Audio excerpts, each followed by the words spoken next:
Vídeo de hoje do canal do Nicola vai repercutir mais uma vitória do Palmeiras na Libertadores. Bora falar também sobre Marlon Freitas, um dos destaques do Atlético Goianiense, pode estar de mudança para o Corinthians. E Luciano, que teve seu contrato renovado, vai ganhar quanto? Vai se aproximar dos atletas mais bem pagos do elenco do Tricolor. Para completar, você vai saber por que para o Atlético Mineiro é tão importante vender 49% das ações do shopping que ele detém em Belo Horizonte. Trago as últimas do mercado, muitas novidades, por exemplo, envolvendo o Marcelo Groi, goleiro de 35 anos de idade, sondado por vários clubes brasileiros, tudo que rolou no mundo da bola, dentro de campo nessa quarta-feira e muito mais.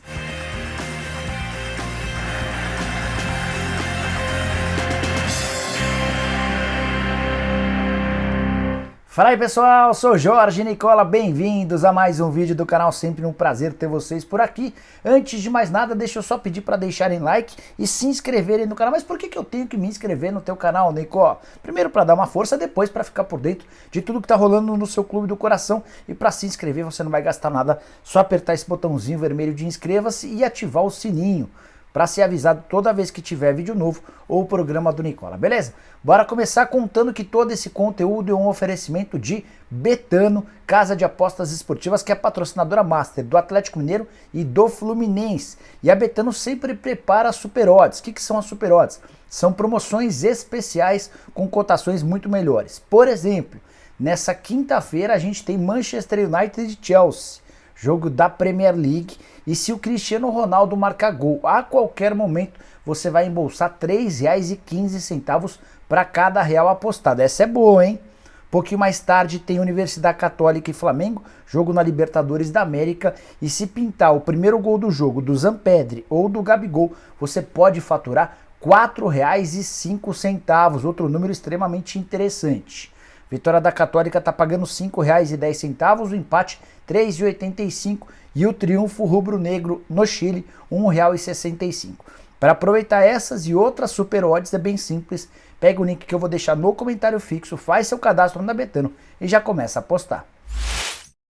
Bora começar o vídeo com o tradicional giro de notícias e a primeira informação é da minha portuguesa. Sérgio Soares, técnico campeão paulista da Série A2, renovou seu contrato com a Lusa nessa quarta e vai ficar até o fim do Campeonato Paulista do ano que vem, ou seja, ele fica para a disputa da Copa Paulista. A Lusa precisa ser campeã para ter direito à vaga na Série D do Brasileiro de 2023 e também fica para a disputa do Paulistão. A portuguesa de volta à primeira divisão. Bora falar agora sobre licitação dos direitos de transmissão da Libertadores. Existe enorme expectativa para um anúncio em breve, mas a Conmebol já disse que vai haver um segundo round dessa licitação. Tudo porque as primeiras propostas foram muito parecidas. Então a Conmebol deu um novo prazo, sexta-feira, 18 horas, para que os interessados melhorem suas ofertas. Não há um vencedor nessa primeira etapa da licitação. Para fechar o giro de notícias, contar que o Fortaleza segue vivo, com chances de classificação para a próxima fase da Libertadores, depois de vencer o Alianza Lima com dificuldade no Castelão, vitória por 2-1. Silvio Romero abriu o placar para o Fortaleza, o time da casa tomou um empate e quase na reta final do jogo o Hércules garantiu os 3 pontos para o Fortaleza. Já o América, dentro de casa contra o Tolima, saiu na frente 1-0, chegou a estar vencendo por 2-1, mas com 2 gols na reta final da partida, perdeu por 3-2 para o Tolima, é o lanterna do grupo e praticamente deu adeus à chance de seguir vivo na competição. Quero falar agora sobre a Série B e o fato curioso de Cruzeiro, Grêmio e Vasco pela primeira vez terem vencido juntos numa mesma rodada. O Cruzeiro já havia batido o Londrina por 1-0. Nessa quinta-feira tivemos a vitória do Vasco por 1-0 contra a Ponte Preta em São Januário. O único gol da partida marcado pelo Raniel. Já o Grêmio bateu o Operário em Ponta Grossa, no Paraná, por 1-0. O único gol da partida marcado pelo Elias. Nova classificação do campeonato tem o Grêmio na quarta colocação com 7 pontos, o Cruzeiro é o quinto também com 7 e o Vasco aparece na oitava colocação com 6 pontos. Liderança da Série B tem o Bahia com 10 pontos conquistados, a Chape é a segunda com 8, o Sport é o terceiro, também 8 pontos. Bora falar agora sobre a reforma na Vila Belmiro. Nessa quarta-feira teve reunião importante no Conselho Deliberativo do Santos. Os conselheiros foram apresentados a um novo projeto da W Torre que precisou fazer uma readequação financeira. Isso porque o primeiro projeto previa uma reforma de 250 milhões de reais para que a vila pudesse comportar 30 mil pessoas. Diante da pandemia e do crescimento de vários dos itens que vão ser usados na reforma da Vila Belmiro, esse valor foi ampliado para 400 milhões de reais. De qualquer forma, apesar do reajuste salgado, o que se viu foram conselheiros do Santos bastante animados com o projeto. A ideia é que essa grana comece a ser adquirida com a venda de camarotes e cadeiras premium. O Santos não vai colocar nenhum centavo para a reforma da Vila Belmiro, que vai passar a ter capacidade para 30 mil pessoas e 500 vagas de estacionamento.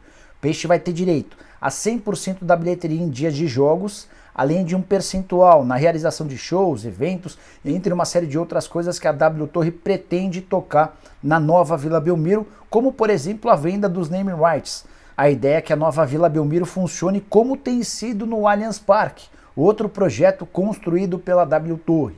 Assim que houver a aprovação do Conselho Deliberativo e também dos sócios, deve-se começar essa obra. A necessidade, primeiro, de captação do dinheiro. A tendência é que o Santos precise de 2 anos para ver essa nova Vila Belmiro completamente concluída.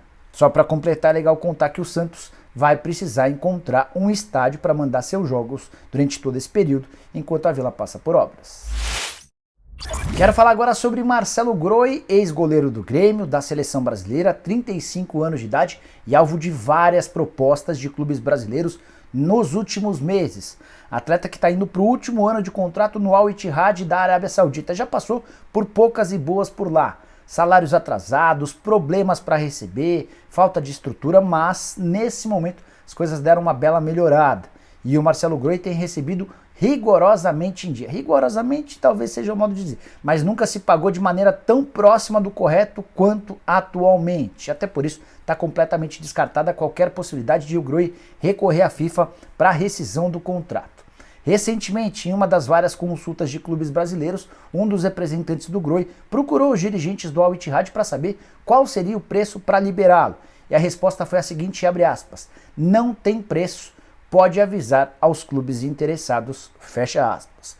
Levando em consideração que o Al Ittihad não precisa de dinheiro da venda de um goleiro de 35 anos de idade, é de se imaginar que se você sonhou em ver o Marcelo Groi atuando no seu time, essa chance é zero, pelo menos até o fim do contrato dele, que se encerra em junho de 2023. Ele chegou em 2019 por lá, virou titular absoluto depois de se recuperar de um problema com a mão e vai querer jogar em alto nível por mais 4 ou 5 anos. Assim que se encerrar esse contrato no Al Ittihad, aí sim ele volta ao Brasil e escolhe a melhor proposta e certamente vai defender um grande time do futebol brasileiro. Bora falar agora sobre o Palmeiras, que segue deitando e rolando na Libertadores da América. O atual bicampeão venceu o Emelec fora de casa com time misto. Vitória por 3-1 com gols de Rony, muito bonito o gol, de Gabriel Veron, que tem jogado bem, e de Breno Lopes, meio sem querer, já no finalzinho da partida, depois de abrir 2-0, o Palmeiras desperdiçou uma chance incrível com o Rony e no contra-ataque acabou levando o gol do 2-1, marcado pelo João Rojas. Mas nem deu para dizer que tomou pressão, até porque logo depois o Breno Lopes tratou de definir o placar.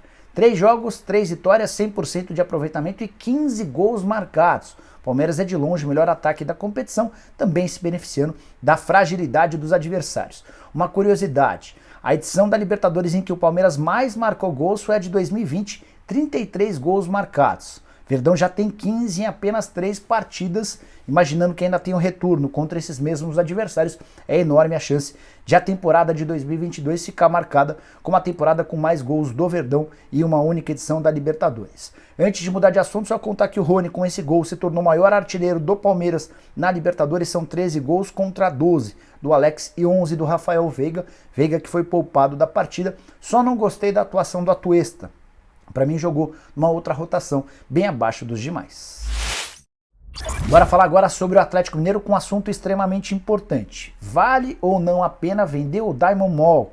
O Atlético é dono de 49,9% das ações do shopping, um dos principais de Belo Horizonte. Esse debate está acontecendo dentro do Conselho Deliberativo e se houver aprovação, tudo se encaminha para que o Atlético venda o shopping.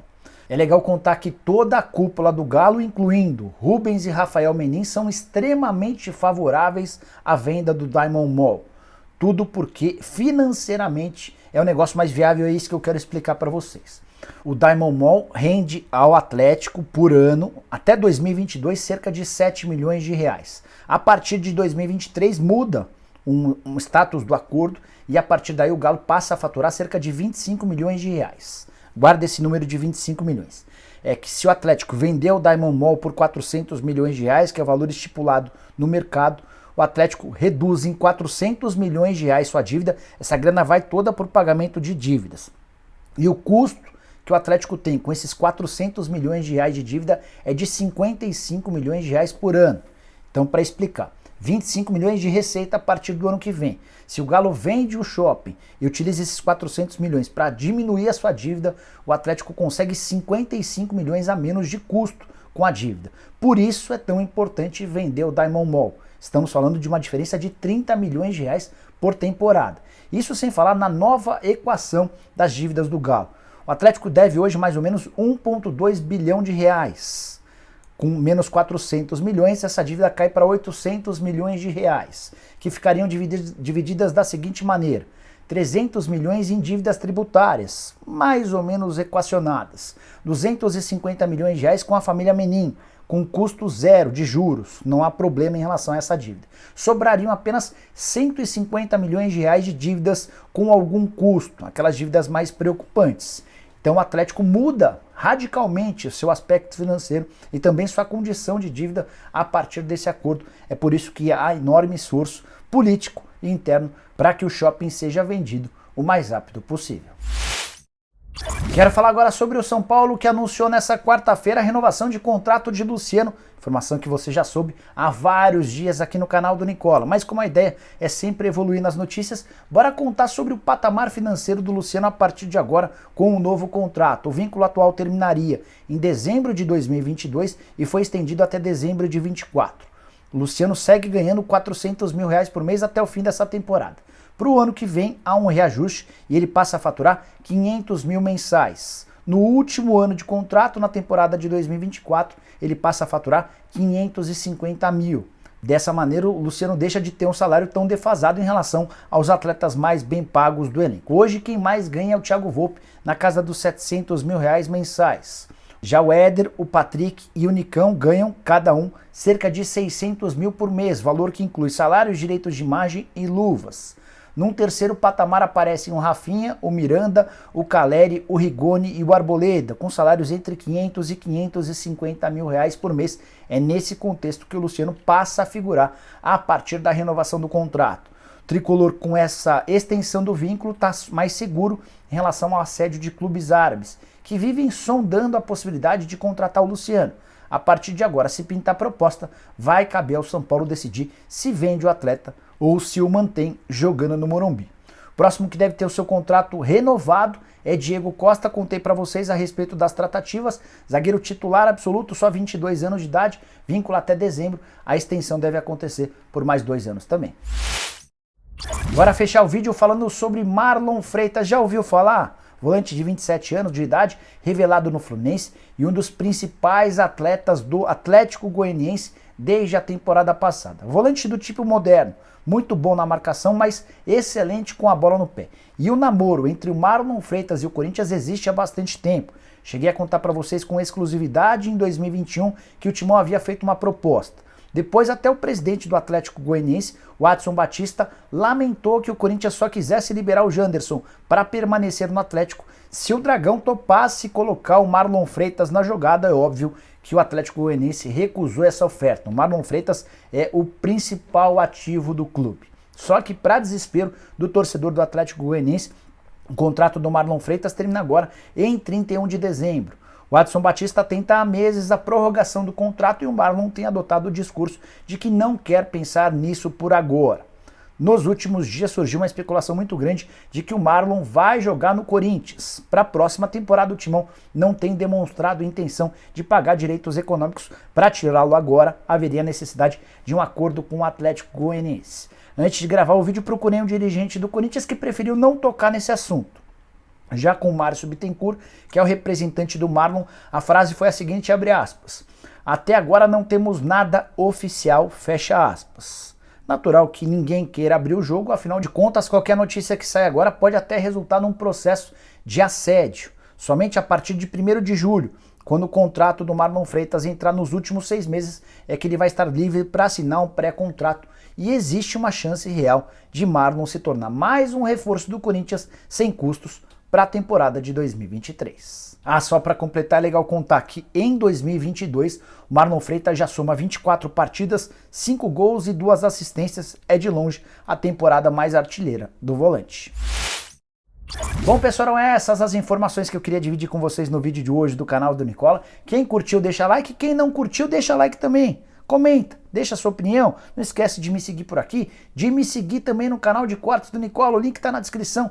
Por lá a gente separa os principais trechos dos vídeos para você não perder conteúdo nenhum. Beleza? Abraço, tchau!